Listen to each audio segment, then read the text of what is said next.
देवगिरी बंगल्यावर आता राष्ट्रवादीच्या बैठकीला सुरुवात झाली आहे। सुनेत्रा पवार यांच्या उपस्थितीत ही बैठक सुरू आहे। बैठकीला आमदार हिरामण खोसकर गैरहजर असल्याची महत्त्वाची माहिती समोर येते। काही दिवसांपूर्वी खोसकर यांनी राजधानी दिल्लीत विलीनीकरणाबाबत वक्तव्य केलं होतं। 35 आमदार विलीनीकरणासाठी तयार असल्याचं खोसकर यांनी सांगितलं होतं आणि त्यानंतर आता राष्ट्रवादीच्या बैठकीत खोसकर यांची गैरहजेरी अनुपस्थिती पाहायला मिळते।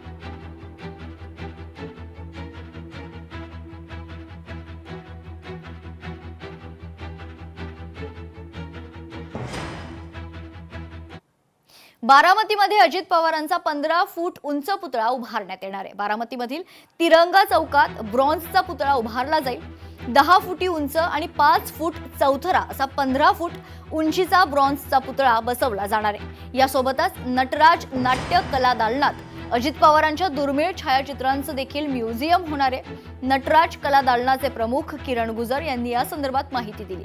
अजित पवारांच्या वाढदिवसाच्या दिवशी अर्थात 22 जुलैला अजित महोत्सव देखील भरवला जाणार आहे।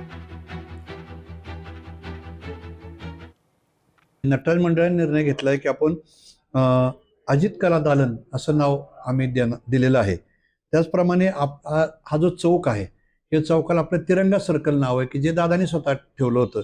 तर माझी आजच्या निमित्ताने मागणी आहे की अजित तिरंगा सर्कल असं साधारणपणे याचं नामकरण करावं अशी आम्ही विनंती सक्षम प्राधिकरणाला करणार आहोत। नटराज कला दालनामधील वरचा जो मजला आहे त्याच्यामध्ये दादांच्या छायाचित्रांचं कायमस्वरूपी प्रदर्शन या ठिकाणी असावं अशी संकल्पनेला या ठिकाणी चर्चा होती आणि आम्ही तो निर्णय घेतलेला आहे। राज्याचे उपमुख्यमंत्री अजित पवार यांचं 28 जानेवारीला विमान अपघातात निधन झाले। त्यांच्या निधनानंतर आमदार रोहित पवार यांनी त्यावर घातपाताची शक्यता व्यक्त करत केंद्रीय तपास संस्थांकडून चौकशी व्हावी अशी मागणी केली होती।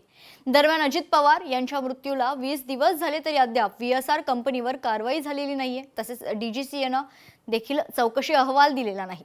त्यावरून रोहित पवार यांनी ट्विट करत संशय बळावत असल्याचं म्हटलंय। स्वर्गीय दादांच्या दुर्दैवी अपघाताचा आज 20वा दिवस असून अद्यापही DGCA कडून प्राथमिक चौकशी अहवाल आलेला नाही।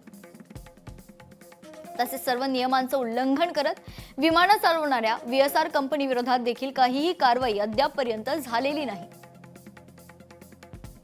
परिणामी शंका अधिक बळावत चालल्यात। त्यामुळे DGCAनं लवकरात लवकर प्राथमिक चौकशी अहवाल द्यावा तसेच VSR वर योग्य ती कारवाई करावी अशी मागणी रोहित पवारांनी केली आहे।